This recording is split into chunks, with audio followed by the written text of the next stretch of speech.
बिस्मिल्लाहिर्रहमानिर्रहीम। अस्सलाम वालेकुम स्टूडेंट्स। आज हम सीखेंगे जी ग्राफिंग। कुछ फंक्शंस को यहाँ पे कुछ डिफाइंड है कुछ फंक्शंस, और उन फंक्शंस को हम देखेंगे कि स्केच कैसे किया जाता है। और इसी तरह से एक्सरसाइज में भी कुछ 1.1 एक्सरसाइज में भी हैं कुछ क्वेश्चंस, लेकिन उससे पहले कुछ बेसिक फंक्शंस हैं जिनसे हम अपनी रूटीन लाइफ में भी फेमिलियर हैं। उन फंक्शंस की यहाँ पे आपको स्केचिंग के हवाले से थोड़ी सी इन्फॉर्मेशन दी जा रही है, तो उसको पढ़ लेते हैं। ये देखिए जी, the graph of a function in a coordinate plane is the graph of the set of point. जैसे कि हम इससे पिछले लेक्चर्स में हम पढ़ चुके हैं कि किस तरह से फंक्शन का एक्चुअल मीनिंग क्या होता है। फंक्शन एक रिलेशन होता है और इसकी डोमेन क्या होती है, और इसी तरह से इसकी रेंज क्या है। इसी तरह से अगर आपको कोई फंक्शन दिया जाए और उसकी डोमेन और रेंज के बारे में इंफॉर्मेशन हो, तो उस इंफॉर्मेशन को कलेक्ट करके हम उस फंक्शन को ड्रॉ कर सकते हैं, यानी कि स्केच कर सकते हैं। अब ग्राफ कैसे बनता है किसी भी फंक्शन का? फॉर एग्ज़ाम्पल यहाँ पे एक मिसाल दी गई है आपको, एक कांस्टेंट फंक्शन की मिसाल दी गई है। हम जानते हैं कि कांस्टेंट फंक्शन एक ऐसा फंक्शन होता है जिसकी डोमेन, फॉर एग्ज़ाम्पल जैसे इस वक्त ये एक फ़ंक्शन है, क्योंकि यहाँ पे क्योंकि हम कैलकुलस पढ़ रहे हैं, तो कैलकुलस के हमारा यहाँ सारा टॉपिक जो है वो रियल वैल्यूड फंक्शन के ऊपर है। यानी कि जो भी फंक्शंस हम यहाँ डिफ़ाइन करेंगे उनकी डोमेन और रेंज जो है वो रियल नंबर्स का सबसेट होगी। तो फॉर एग्ज़ाम्पल आपके पास ये एक फ़ंक्शन है जो कि आर से आर पे डिफाइंड है। इसकी डोमेन आर है और रेंज जो है वो भी आर का सबसेट है। तो किसी भी रियल नंबर पे अगर आप इस फंक्शन को अप्लाई करते हैं तो आंसर आपका एक फ़िक्स्ड आंसर आता है। ये ए जो है ये एक फ़िक्स्ड रियल नंबर है। इसका मतलब ये हुआ कि ए का मतलब क्या है? ए कुछ भी हो सकता है, ए ज़ीरो भी हो सकता है, ए वन भी हो सकता है, नेगेटिव नंबर भी हो सकता है, पॉजिटिव नंबर भी हो सकता है, ये कुछ भी हो सकता है। सो यहाँ से हमें पता चलता है कि कांस्टेंट फंक्शन किसे कहते हैं। कांस्टेंट फंक्शन वो फंक्शन होता है जो डोमेन के हर एलिमेंट को रेंज के किसी एक फ़िक्स एलिमेंट पे मैप कराता है। तो जब इस तरह के फंक्शन को ड्रॉ किया जाता है या उसका स्केच बनाया जाता है तो ये किस तरह से होता है? फॉर एग्जांपल ये आपके पास कोऑर्डिनेट प्लेन है। ये राइट साइड पे आपके पास पॉजिटिव एक्स एक्सिस पड़े हुए हैं और लेफ्ट साइड पे आपके पास नेगेटिव एक्स एक्सिस पड़े हुए हैं। नेगेटिव रियल नंबर्स और positive real numbers. For example अगर आप इसको 1 कह दें, इसको आप 2 कह दें, इसको आप 3 कह दें, तो देखिए 1 f(1) करेंगे तो भी आपके पास ए आएगा। अब ए क्या है? ए जो है फॉर एग्जांपल अगर आपके पास कोई भी पॉजिटिव रियल नंबर है तो पॉजिटिव वाई एक्सिस के ऊपर ये लाई करता है। फॉर एग्जांपल यहाँ तक ओरिजिन से लेकर यहाँ तक का जो डिस्टेंस है वो ए है, तो 1 पे भी ए, 2 पे भी ए, 3 पे भी ए, और इन सारे पॉइंट्स को अगर कंबाइन किया जाए तो आपके पास पूरी रियल लाइन पे पॉजिटिव, यानी कि पॉजिटिव एक्स एक्सिस, और इसी तरह से सिमिलरली नेगेटिव एक्स एक्सिस, इन सब पे आपके पास वाई का आंसर जो है वो ए आ रहा है। इन सब पॉइंट्स को अगर हम ज्वाइन करें तो हमारे पास जो लाइन बनेगी वो एक स्ट्रेट लाइन बनेगी which is parallel to X axis. ठीक है, तो ये आपने इस चीज़ को याद रखना है कि आपके पास अगर कोई कांस्टेंट फंक्शन का ग्राफ होता है तो वो किस तरह से ड्रॉ होता है उस स्केच किस तरह से होता है। तो ये एक, अब एक ही जगह आप कुछ भी सेट कर सकते हैं, एक ही जगह आप 1 भी सेट कर सकते हैं और मुख्तलिफ रियल नंबर्स आप यहाँ पे सेट कर सकते हैं, और उसके मुताबिक आप डिफरेंट ग्राफ्स जो है वो यहाँ पे प्लॉट कर सकते हैं। ये जैसे उसने यहाँ पे इन्फॉर्मेशन दी हुई है कि अगर तो ए पॉजिटिव है, का मतलब कोई पॉजिटिव रियल नंबर है, तो फिर डेफिनेटली ये positive X axis, positive Y axis पे होगा। लेकिन अगर ए का मतलब कोई नेगेटिव रियल नंबर है तो फिर ये नेगेटिव वाई एक्सिस पे होगा। तो आपका जो ग्राफ है अबव द एक्स एक्सिस के बजाय बिलो द एक्स एक्सिस इस तरह से होगा, लेकिन हॉरिजेंटल होगा, यानी कि पैरेलल टू एक्स एक्सिस होगा। इसके बाद दूसरे नंबर पे देखें, आइडेंटिटी फंक्शन का ग्राफ उसने प्लॉट किया है। आइडेंटिटी फंक्शन से हम अपनी रूटीन लाइफ में जो है वो फेमिलियर है। आइडेंटिटी फंक्शन जैसे कि नाम से ज़ाहिर है एक ऐसे फंक्शन को कहा जाता है जो अपनी डोमेन के हर एलिमेंट की आइडेंटिटी को मेंटेन रखता है। यानी कि अगर आपने f को x पे अप्लाई किया, किसी भी डोमेन के एलिमेंट पे अप्लाई किया, तो आंसर में वही डोमेन का एलिमेंट इटसेल्फ आ जाएगा। ठीक है, इससे क्या पता चलता है कि देखिए अगर आप डोमेन ओवरऑल तो हमारी रियल नंबर्स हैं, यानी कि आप चाहे पॉजिटिव रियल नंबर्स पे आप f अप्लाई करें या नेगेटिव रियल नंबर्स पे अप्लाई करें, जिस नंबर पे आप अप्लाई करेंगे वही नंबर हमारा आंसर होगा। जैसे एक छोटी सी मिसाल दूँ आपको, f1 पे अप्लाई होता है तो 1 आंसर आता है, 2 पे अप्लाई होता है तो 2 आंसर आता है, 3 पे अप्लाई होता है तो आंसर जो है वो 3 आता है। इस फंक्शन ने इन नंबर्स के ऊपर कोई अपना बिहेवियर शो नहीं किया। तो इस तरह के फंक्शन जो है वो आइडेंटिटी फंक्शंस होते हैं। सिमिलरली -1 पे आंसर जो है वो -1 आएगा, -2 पे जो आंसर है वो -2 आएगा, एंड सो ऑन, और 0 पे आंसर जो है वो 0 आएगा।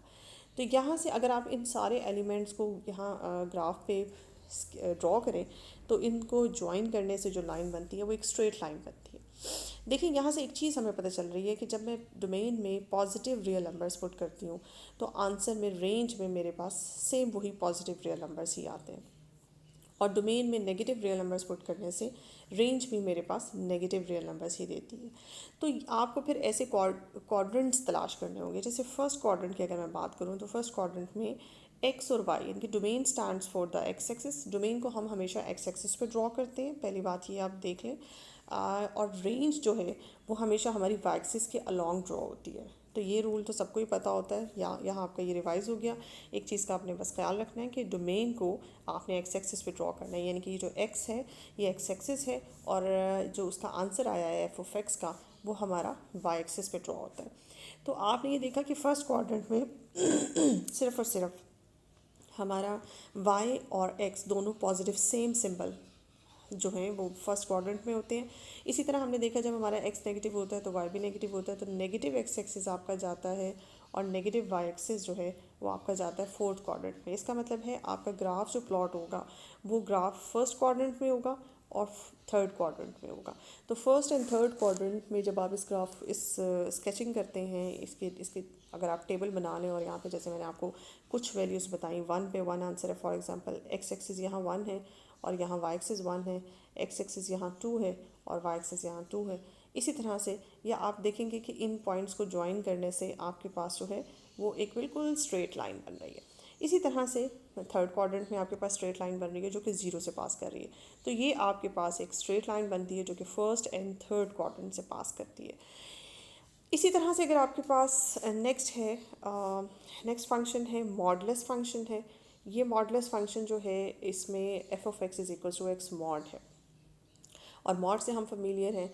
मॉड का आंसर जो होता है वो प्लस माइनस के साथ होता है। तो डिपेंड करता है कि आप किस नंबर को डोमेन में पुट करेंगे। अगर तो आप पॉजिटिव नंबर डोमेन में पुट करें, फॉर एग्जांपल अगर आपने यहाँ पे एफ ऑफ 1 किया है तो 1 एक पॉजिटिव नंबर है, 1 का मॉड जो है वो आपके पास 1 ही खुलेगा। सिमिलरली एफ ऑफ 2 का मॉड जो है वो आपके पास 2 ही आएगा। इसी तरह से तमाम पॉजिटिव रियल नंबर्स पे आपके पास आंसर जो है ये आइडेंटिटी फंक्शन की तरह बिहेव होगा, मॉडुलस फंक्शन। लेकिन जब आप इसकी डोमेन में -1 पुट करते हैं तो -1 का मॉड जो है वो आपके पास पॉजिटिव अगेन पॉजिटिव आएगा, ठीक है, क्योंकि नेगेटिव जो है वो मॉडुलस में ख़त्म हो जाता है तो अगेन +1 ही आएगा। इसी तरह से एफ ऑफ -2 का आंसर जो है आपके पास +2 ही आएगा। आपने एक चीज़ यहाँ पे नोट की कि ये जो मॉडुलस फंक्शन है, इस मॉडुलस फंक्शन में डोमेन आपकी पॉजिटिव पुट करने से और डोमेन आपकी नेगेटिव पुट करने से आंसर सेम है, यानी कि जो आंसर आपके फंक्शन की डोमेन के 1 पे है, डोमेन के 1 एलिमेंट पे जो आंसर आ रहा है वही आंसर जो है वो -1 पे भी आ रहा है। तो एक चीज़ आपने यहाँ पे ख्याल रखनी है। इसका मतलब ये है कि आपकी डोमेन पॉजिटिव भी हो सकती है, नेगेटिव भी हो सकती है, क्योंकि यहाँ जो आपने डोमेन सेलेक्ट की है वो आपने पूरी पूरी रियल स्पेस सेलेक्ट की हुई है। यानी कि आपके रियल नंबर्स कोई भी पॉजिटिव या नेगेटिव रियल नंबर्स पुट करने से आपके पास रेंज का आंसर जो है वो पॉजिटिव ही आ रहा है। यानी कि आपका ये जो ग्राफ प्लॉट होगा ये उन क्वाड्रेंट्स में प्लॉट होगा जिन क्वाड्रेंट्स में आपका एक्स चाहे पॉजिटिव हो चाहे नेगेटिव हो, लेकिन वाई आपका पॉजिटिव होना चाहिए, यानी कि रेंज आपकी पॉजिटिव है, वाई एक्सिस को पॉजिटिव होना चाहिए। तो देखिए ये फर्स्ट एंड सेकंड क्वाड्रेंट ऐसे हैं जिनमें एक्स एक्सिस आपका पॉजिटिव और नेगेटिव भी हो जाए, लेकिन वाई एक्सिस जो है वो आपका पॉजिटिव ही रहता है।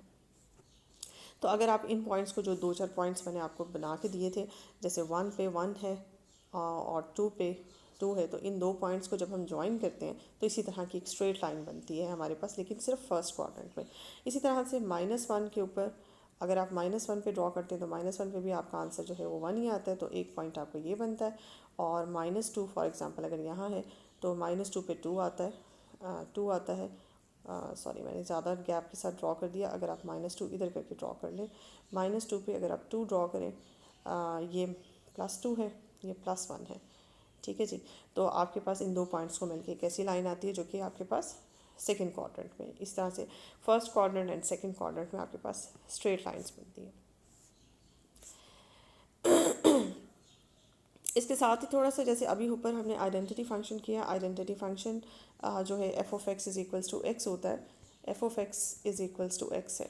इसी तरह से अगर मैं आपसे ये कहूँ कि F of X is equals to minus X है, ये फंक्शन ड्रॉ करेंगे। आइडेंटिटी फंक्शन तो नहीं है, लेकिन अगर आप इस फंक्शन को ड्रॉ करें तो इसमें ये कैसा, इसके ग्राफ कैसा बनेगा, तो इसका ग्राफ याद रखिएगा कि इसका graph second and fourth quadrant में बनता है। ये थोड़ा सा टेढ़ी हो गई ये line, second and fourth quadrant में इसका ग्राफ बनता है ऐसे, बिल्कुल ऐसे जैसे ये लाइन, स्ट्रेट लाइन आपकी फर्स्ट एंड थर्ड क्वाड्रेंट में बनती है, सिमिलरली आपकी सेकेंड और फोर्थ क्वाड्रेंट में बनती है।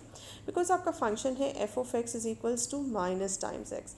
देखिए आप यहाँ पे डोमेन में चाहे जब आप पॉजिटिव नंबर पुट करते हैं तो आपके पास रेंज नेगेटिव आती है, लेकिन डोमेन में जब आप नेगेटिव नंबर्स पुट करेंगे वो इस नेगेटिव के साथ मल्टीप्लाई होकर पॉजिटिव हो जाएगा। यानी कि ये आपको यहाँ पे पता चलता है कि डोमेन अगर पॉजिटिव है तो रेंज नेगेटिव है, और अगर डोमेन नेगेटिव है तो रेंज पॉजिटिव है। यानी कि डोमेन और रेंज यानी कि एक्स एक्सिस और वाई एक्सिस के साइंस जो है वो ऑपोजिट है। तो किन किन क्वाड्रेंट्स में एक्स एक्सिस और वाई एक्सिस के साइंस ऑपोजिट होते हैं, ये आपके सेकंड क्वाड्रेंट में एक्स एक्सिस अगर नेगेटिव है तो वाई एक्सिस पॉजिटिव है, और फोर्थ क्वाड्रेंट में एक्स एक्सिस अगर पॉजिटिव है तो वाई एक्सिस नेगेटिव है। दैट्स वाई आपका जो इस फंक्शन का ग्राफ है वो सेकंड एंड फोर्थ क्वाड्रेंट में ड्रॉ होता है। नेक्स्ट है जी हमारे पास एक फंक्शन जिसको इवन फंक्शन भी है, क्योंकि इसमें हम इसकी इवन फंक्शन की क्वालिटी जानते हैं। एक ऐसा फंक्शन जिसमें डोमेन को नेगेटिव भी अगर पुट कर दिया जाए तो भी आपके पास ओरिजिनल फंक्शन ही बनता है। यानी कि एफ ऑफ एक्स पे भी जो आंसर आता है वही answer F of minus x पे आता है। तो इस तरह के फंक्शन को हम इवन फंक्शन कहते हैं। तो ये फंक्शन जो है वो आपका इवन फंक्शन है। इसमें आप यहाँ पे भी एक चीज़ बहुत मतलब जैसे मैंने अब आपको ऊपर कुछ फंक्शंस में बताया, यहाँ पे भी हमें एक चीज़ ऑब्वियसली नज़र आ रही है, और वो चीज़ ये नज़र आ रही है कि डोमेन के एलिमेंट जो एक्स है वो चाहे आप यहाँ पे पॉजिटिव पुट कर लें चाहे नेगेटिव डोमेन पुट कर लें आपके पास आंसर जो है वो एक ही तरह की रेंज आएगी। जैसे आप एफ ऑफ वन पुट करते हैं तो आपके पास आंसर वन है, similarly F of minus one put करने से भी आपके पास वन आता है। इसी तरह से एफ ऑफ टू पुट करने से आपके पास आंसर फोर आता है, F of minus two put करने से भी आंसर आपके पास फोर ही आता है, और एफ ऑफ ज़ीरो पे आपके पास आंसर वैसे ही ज़ीरो होता है। यहाँ से एक चीज़, एक ट्रेंड हमें पता चल रहा है कि हम अपनी डोमेन हमारी चाहे पॉजिटिव हो चाहे हमारी डोमेन नेगेटिव हो, रेंज के जो हमारे आंसर्स हैं वो पॉजिटिव हैं। यानी कि हमारी जो रेंज जो हम वाई एक्सिस पे ड्रॉ करेंगे, वाई एक्सिस हमारा पॉजिटिव है, एक्स एक्सिस हमारा नेगेटिव भी हो सकता है, और पॉजिटिव भी हो सकता है और नेगेटिव भी हो सकता है। इसका मतलब ये हुआ कि हमारा जो भी ग्राफ प्लॉट होगा वो हमारे फर्स्ट एंड सेकंड क्वाड्रेंट में प्लॉट होगा। ये देखिए जी आपके सामने कुछ उसने टेबल भी बनाया हुआ है कुछ पॉइंट्स लेके, जैसे प्लस वन लिया, प्लस माइनस वन लिया, प्लस टू लिया, माइनस टू लिया, प्लस थ्री माइनस थ्री लिया, प्लस फोर और माइनस फोर लिया।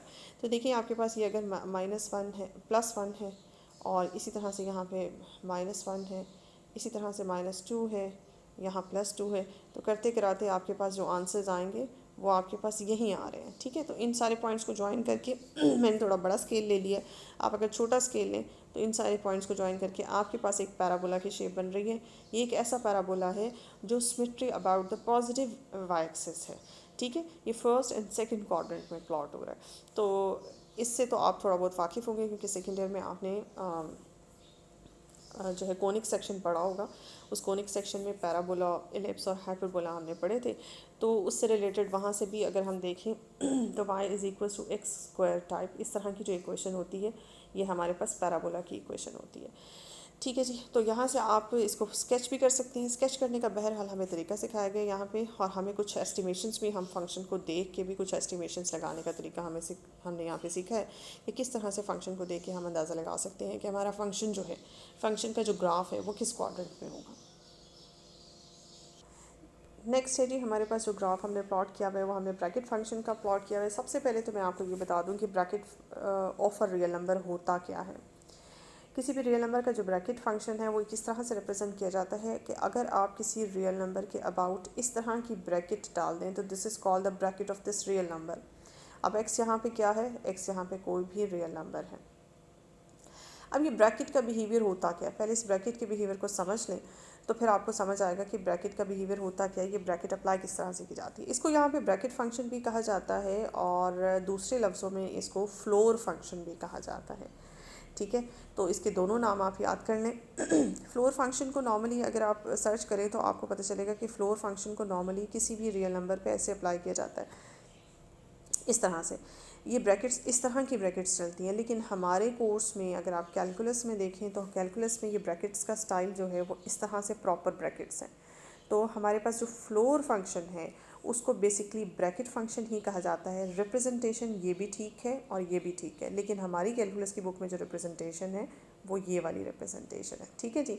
तो हमने इसी रिप्रेजेंटेशन के साथ चलना। तो जहाँ कहीं आपको फ्लोर फंक्शन की डेफिनेशन मिले तो फ्लोर फंक्शन समझ जाइएगा, फ्लोर फंक्शन दरअसल वही है जो ब्रैकेट फंक्शन है। अब समझते हैं कि जी हमारा फ्लोर फंक्शन या ब्रैकेट फंक्शन क्या होता है। यहाँ पे जो डेफिनेशन यहाँ पे लिखी हुई है, जी ब्रैकेट फंक्शन जो है ये शो करता है, ये डिनोट करता है the greatest integer not greater than x. देखिए हमारे, चूँकि मैंने जैसे कि आपको कहा कि किसी भी रियल नंबर का आप ब्रैकेट ले सकते हैं, bracket function different real numbers पे डिफरेंट आंसर देता है। अब देखते हैं, बेसिकली ये एक पीस वाइज फंक्शन होता है। पीस वाइज फंक्शन उसको कहते हैं जो पूरी डोमेन के ऊपर सेम आंसर नहीं देता, यानी कि जिसकी रेंज का आंसर जो है पूरी डोमेन पे सेम नहीं होता।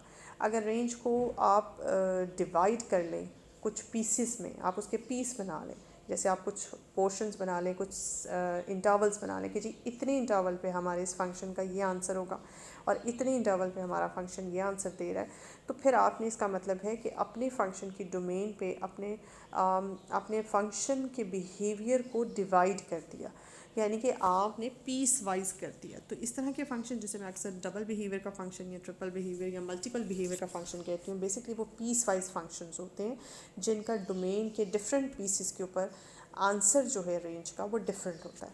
तो देखते हैं कि ये किस तरह से पीस वाइज है और उसको किस तरह से डिफ़ाइन किया जाता है। ये देखिए जी, आपके पास है, सबसे पहले तो एक चीज़, अगर आपने ब्रैकेट फंक्शन को समझना है तो एक चीज़ आप इस चीज़ को अपने दिमाग में बिठा लें कि जब भी ब्रैकेट किसी इंटीजर के ऊपर अप्लाई की जाती है, ब्रैकेट फंक्शन किसी इंटीजर के ऊपर अप्लाई किया जाता है, तो वो आंसर में वही इंटीजर आपके पास वापस आ जाता है, चाहे वो आपके पास पॉजिटिव इंटीजर हो और चाहे वो आपके पास नेगेटिव इंटीजर हो। फॉर एग्जांपल 0 एक इंटीजर है, 0 की ब्रैकेट फंक्शन का आंसर जो है वो 0 होगा, 1 की ब्रैकेट फंक्शन का आंसर 1 होगा। सिमिलरली 2, 3 एंड सो ऑन सारे पॉजिटिव इंटीजर्स, और इसी तरह से -1 की ब्रैकेट फंक्शन का आंसर जो है वो -1 होगा, -2 की ब्रैकेट फंक्शन का आंसर जो है वो -2 होगा। ये चीज़ तो इंटीजर्स के ऊपर तो मैंने डिफ़ाइन कर लिया, यानी कि नंबर लाइन है, जैसे आपके सामने ये नंबर लाइन बनी हुई है, या आपके पास पॉजिटिव रियल लाइंस है, पॉजिटिव एक्स एक्सिस है, और यानी कि जिस तरह से हम नंबर लाइन ड्रॉ करते हैं, 0 के राइट साइड पर पॉजिटिव रियल नंबर्स बने होते हैं। इन तमाम पॉजिटिव रियल नंबर्स में से और इन तमाम नेगेटिव रियल नंबर्स में से सिर्फ इंटीजर्स के ऊपर मैंने अभी आपको बताया कि ब्रैकेट फंक्शन का आंसर क्या होता है। ये तो बहुत आसान है। लेकिन अब आती है बात नंबर लाइन के ऊपर।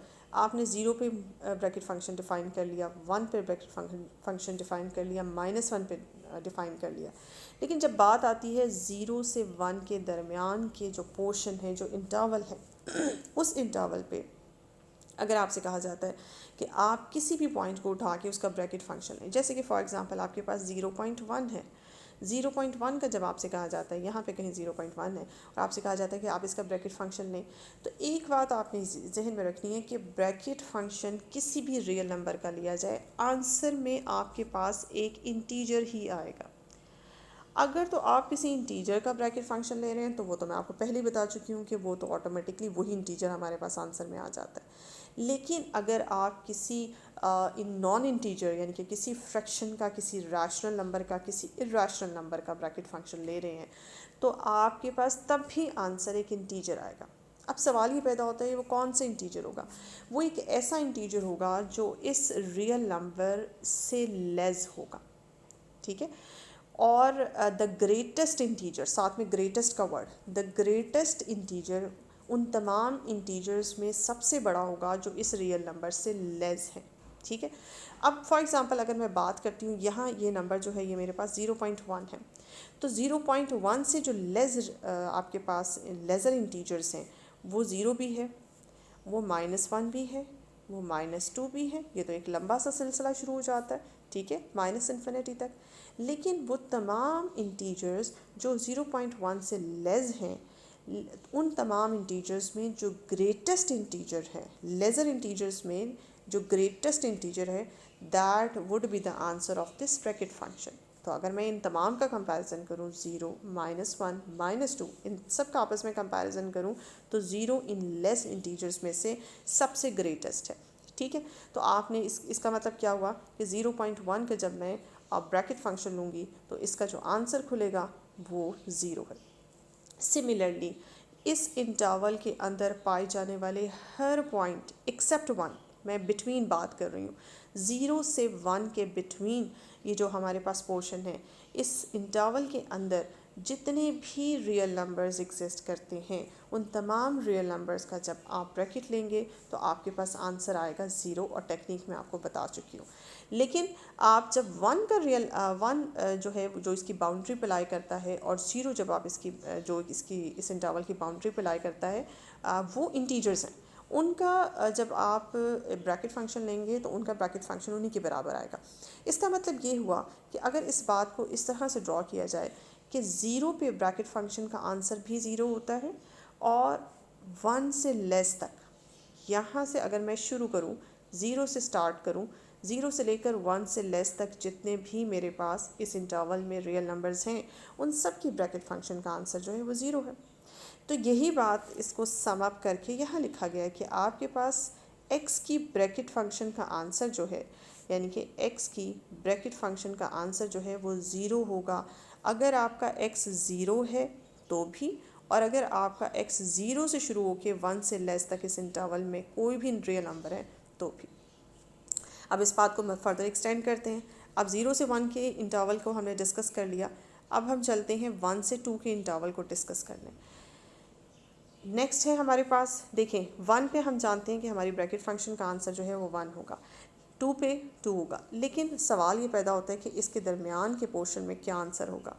ये जो हमारे पास इंटरवल है, इसके दरमियान 1 और 2 के दरमियान हम इसको डिस्कस करते हैं। फॉर एग्जांपल है हमारे पास 1.1, मैं कोई एक नंबर ले रही हूँ, आप इसमें से कोई भी नंबर उठा सकते हैं, आप 1.2 उठा सकते हैं, 1.5 उठा सकते हैं, कोई भी रियल नंबर उठा सकते हैं। जब आप इसका ब्रैकेट फंक्शन लेंगे तो अगेन डेफिनेशन अप्लाई करेंगे ब्रैकेट फंक्शन की।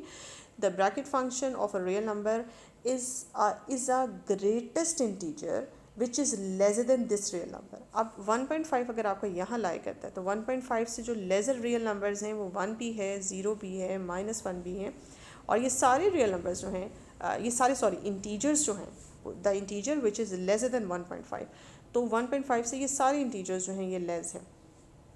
लेकिन उन लेस इंटीजर्स में सबसे अगर मैं ग्रेटेस्ट चेक करूं तो सबसे ग्रेटेस्ट इंटीजर हमारे पास 1 है। It's mean to be this कि 1 से 2 के दरमियान का जो पूरा इंटरवल है, जब आप उसका ब्रैकेट फंक्शन लेंगे तो आपके पास आंसर जो है वो 1 आएगा। अब होप्स हो कि ये दो जो मैंने आपको इंटरवल्स यहाँ डिस्कस किए हैं, ये आपको मज़ीद रहनुमाई आपकी करेंगे कि 2 से 3 के दरमियान का इंटरवल जो है वो डेफिनेटली 2 आंसर देगा। सिमिलरली 3 से 4 के दरमियान का जो इंटरवल है वो आंसर जो है उसका 3 होगा। यही बात उसने यहाँ पे समराइज़ करके लिखी हुई है कि अगर हम 0 से 1 के दरमियान इंटरवल इंक्लूडिंग 0 पे भी 0 आंसर है, और 0 से 1 के दरमियान के इंटरवल पे भी 0 आंसर है। सिमिलरली 1 पे भी 1 आंसर है, और 1 से 2 के दरमियान के इंटरवल पे भी 1 आंसर है, और यही काम आप आगे चलाएंगे। 2 पे भी 2 आंसर है, और 2 से 3 के दरमियान के इंटरवल पे भी आपका आंसर जो है वो ब्रैकेट फंक्शन का 2 आएगा। अब सिर्फ इतने हिस्से को लेते हैं, इतने हिस्से को हम ग्राफ प्लॉट करते हैं कि हम ग्राफ कैसे प्लॉट कर सकते हैं इतने हिस्से का। ये देखिए जी, आपके सामने ये पॉजिटिव एक्स एक्सिस, जब हम पॉजिटिव रियल लाइन की बात करते हैं तो ये वाला पोर्शन आपका आता है। इस पॉजिटिव रियल लाइन पे जो आपका ग्राफ प्लॉट होता है वो इस शेप में प्लॉट होता है। ये शेप कैसे है, अगर हम इसको किसी रफ पेज पे डिस्कस करें तो मेरे ख्याल से आपको ज़्यादा बेहतर तरीके से समझ आएगा जी। तो यहाँ पे समझते हैं ब्रैकेट फंक्शन को। पॉजिटिव हिस्से पे जो हम ग्राफ प्लॉट करेंगे वो ये है हमारे पास। इस पे आप ये देख रहे हैं, ये है आपके पास 0, ये है जी 1, ये है आपके पास 2, बस इतना, या आप अगर आप 3 भी कर लें। सिमिलरली ये आपके पास 1 है, ये आपके पास 2 है, और ये आपके पास जो है वो 3 है, और ये आपका वाई एक्सिस जो है वो सीधा। उसके बाद अगर हम कलर चेंज कर लें तो आप ये देख सकते हैं, जैसे कि अभी हमने देखा कि ज़ीरो पे अगर आप x को ज़ीरो रखते हैं तो आपका y भी ज़ीरो आता है, तो पहला पॉइंट ये मेरा ग्रीन पॉइंट है। उसके बाद हमने देखा ज़ीरो और वन के दरमियान के इंटरवल पे, पूरे इंटरवल पे आपका y एक्सिस ज़ीरो रहता है। यानी कि अगर आप अपना कोई भी पॉइंट यहाँ से सेलेक्ट करते हैं, ये मैं फासले से पॉइंट सेलेक्ट कर रही हूँ, आप कोई भी पॉइंट, लेकिन इसका मतलब ये है कि इन्फिनिट पॉइंट्स हैं बेसिकली यहाँ पे आप कोई भी पॉइंट एक्स एक्सिस पे, पॉजिटिव एक्स एक्सिस पे सिलेक्ट कर लें ज़ीरो से वन के दरमियान, उसका वाई आपका ज़ीरो आएगा, यानी कि वाई पे आपकी कोई मूवमेंट नहीं है। इसका मतलब ये हुआ कि इन सारे पॉइंट्स को जब मैं ज्वाइन करती हूँ तो मेरे पास जो ग्राफ की शेप बनती है इतने हिस्से पे वो ऐसी बनती है। ठीक है, वन पे जाके आपको एक होल नज़र आएगा। ठीक है, होल नज़र आएगा, यानी कि आपका ये ग्राफ वन पे नहीं है, ये ज़ीरो से शुरू होता है और वन से पहले पहले तक होता है। उसके बाद दूसरे इंटरवल पे आते हैं, वन पे आपका ग्राफ जो है वो वन है, यानी कि जब आपका एक्स वन होता है तो आपका वाई भी वन होता है। ये मैंने डॉट ड्रॉ किया। इसके बाद वन से टू के दरमियान के इंटरवल पे जब आप कोई भी रियल नंबर लाइन पे यहाँ पे कोई भी रियल नंबर उठाते हैं, ये जैसे मेरे पास फैसिलिटी इतनी नहीं है लेकिन मैं गैप से उठा रही हूँ, लेकिन आप कोई भी रियल नंबर अगर यहाँ से उठाते हैं तो आपका हर रियल नंबर पे आंसर जो है वो वन आता है। वाई एक्सिस पे आंसर रेंज का वन आएगा इस तरह से। तो जब आप इन तमाम इन पॉइंट्स को ज्वाइन करते हैं तो आपका जो ग्राफ है वो इस तरह से प्लॉट होता है, और यहाँ पे एक छोटा सा होल नज़र आएगा। होल का मतलब ये है कि टू पे हमारा आंसर वन नहीं है। अगर एक्स एक्सिस पे हम एक्स अपना टू सेलेक्ट करते हैं तो हमारा वाई वन नहीं आता, इसलिए मैंने यहाँ पे होल डाला। ठीक है, ये आपके ग्राफ का इतना पोर्शन हो गया। ये देखिए आपका ग्राफ जो है डोमेन के मुख्तलिफ पोर्शंस में मुख्तलिफ तरह से, मतलब पहले इतने इंटरवल पे आपका ग्राफ जो इस तरह डिफाइंड है, फिर बीच में गैप आया वन पे, और फिर वन से लेकर टू के से पहले पहले तक के इंटरवल पे इस तरह से डिफाइंड है।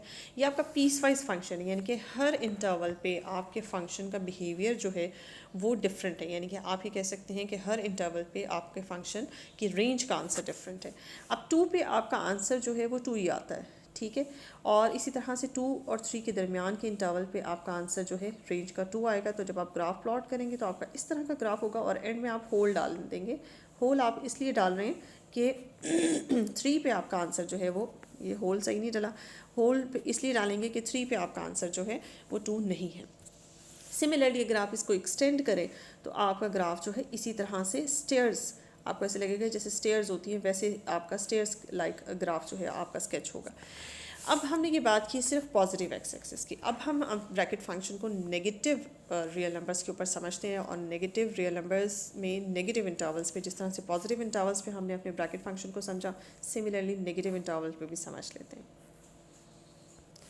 ये देखिए जी, नेगेटिव इंटरवल्स के लिए भी डिफ़ाइन है। अगर मैं यहाँ पे आपको नंबर लाइन ड्रॉ करके दूँ, ये नंबर लाइन है हमारे पास। जैसे कि हमने कहा कि -1 पे हमारा आंसर जो है ब्रैकेट फंक्शन का -1 ही होगा, लेकिन बात आती है 0 से -1 के दरमियान का जो इंटरवल है, इस पे हमारा ये जितने भी रियल नंबर्स इसमें लाए करते हैं, ये तमाम रियल नंबर्स इस इंटरवल में जो लाए करते हैं, इन पे हमारी ब्रैकेट फंक्शन का आंसर क्या होगा। जैसे कि मिसाल के तौर पे आपके पास यहाँ कोई एक रियल नंबर हम सेलेक्ट कर लेते हैं -0.5, और आपको कहा जाता है कि -0.5 का आप ब्रैकेट तलाश करें। तो देखिए फिर वही टेक्निक लगेगी, the integer which is lesser than this real number and greatest integer that is lesser than this real number. अब आप ये देखिए 0.5 अगर यहाँ है तो 0.5 से लेज़र इंटीजर्स डेफिनेटली 0.5 के लेफ़्ट साइड पे हैं, -2 है, -3 है, -1 है, लेकिन इन सब में जो सबसे ग्रेटेस्ट है वो आपके पास कौन सा है, वो -1 है। सो आपने देखा कि 0 से -1 के दरमियान का जो इंटरवल है उसमें आपका ब्रैकेट फंक्शन का आंसर हर रियल नंबर का -1 आएगा, इंक्लूडिंग -1, यानी कि -1 पे तो -1 आता ही है, लेकिन 0 और -1 के दरमियान के इंटरवल पे भी आपका -1 नहीं आएगा। सिमिलरली आप -2 से +-1 के दरमियान के इंटरवल को डिस्कस करें तो इस पूरे इंटरवल का आंसर जो है ब्रैकेट फंक्शन का आपके पास -2 आएगा, इंक्लूडिंग -2।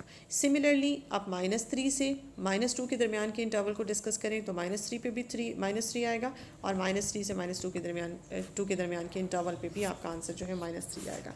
अब इसका देख लेते हैं बिहेवियर की नंबर लाइन पे, इसको ग्राफ कैसे इसका प्लॉट किया जा सकता है। ये देखिए आपके सामने है, यहाँ आप देख सकते हैं कि -1 पे ये देखिए ये ग्राफ प्लॉट किया हुआ है। जैसे स्टेयर्स आपकी फर्स्ट क्वाड्रेंट में चढ़ रही हैं वैसे ही यहाँ पे आप स्टेयर डाउन हो रहे हैं। सिमिलरली उसी तरह का एटीट्यूड आपके ग्राफ का थर्ड क्वाड्रेंट में भी है।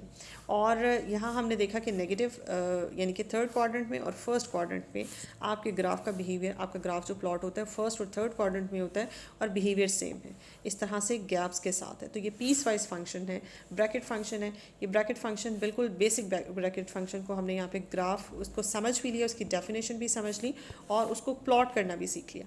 तो काइंडली इसकी बहुत अच्छी से प्रैक्टिस कीजिएगा, क्योंकि ग्राफ आपकी इस एक्सरसाइज के अंदर भी है। कुछ ब्रैकेट फंक्शंस को इन्वॉल्व करके आपसे कहा गया है कि आप प्लॉट करें इनके ग्राफ को। तो अगर आपने इस स्टेज पे ब्रैकेट फंक्शन की एक्चुअली में डेफिनेशन नहीं समझी तो आप ग्राफ नहीं प्लॉट कर सकते। ठीक है जी। तो नेक्स्ट है हमारे पास एक और फंक्शन, ये भी पीस वाइज फंक्शन है, डबल बिहेवियर का फंक्शन है और इसमें आपको कहा जा रहा है कि F of X is equals to 1 and F of X is equals to -1। X अगर आपका पॉजिटिव रियल नंबर्स हैं तो आपका आंसर +1 है, अगर एक्स आपका नेगेटिव रियल नंबर्स हैं तो फिर एक्स वाई जो है आपको आंसर जो है आपके रेंज का जो आंसर है वो -1 फिक्स है। यहाँ आप देख सकते हैं कि आपकी पूरी रियल लाइन के ऊपर, ये पॉजिटिव रियल लाइन के ऊपर आपका जो वाई है वो फिक्स है, 1 है। तो इस इन तमाम पॉइंट्स को अगर ज्वाइन किया जाए तो आपके पास जो आंसर बनता है वो एक स्ट्रेट लाइन बनती है। ये एक ऐसी स्ट्रेट लाइन है जो पैरेलल टू एक्स एक्सिस है लेकिन फर्स्ट क्वाड्रेंट में है। और अगर नीचे वाले हिस्से का दूसरे पोर्शन का अगर आप ग्राफ प्लॉट करें तो वो -1 है, वाई आपका -1 है। तो इसके लिए जब आप ग्राफ प्लॉट करते हैं तो एक straight line again parallel to X axis ही आती है, लेकिन किस क्वाड्रेंट में आती है, या आपके थर्ड क्वाड्रेंट में आती है। तो इस तरह से आपकी ग्रिप होनी चाहिए ग्राफ प्लॉट करने में, डोमेन और रेंज की अंडरस्टैंडिंग होनी चाहिए। और तो आपके लिए ग्राफ स्केचिंग, ग्राफ प्लॉटिंग जो है कोई मुश्किल काम नहीं है।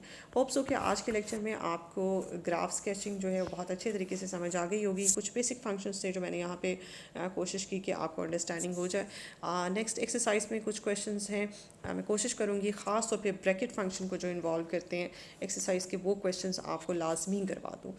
तो आप इसको देखें, इसको समझें, इसकी प्रैक्टिस करें और मेरे लेक्चर को देखने के बाद कमेंट ज़रूर दिया करें। और आपने अगर मेरे चैनल को अभी तक सब्सक्राइब नहीं किया तो काइंडली सब्सक्राइब कर लें। Thank you so much.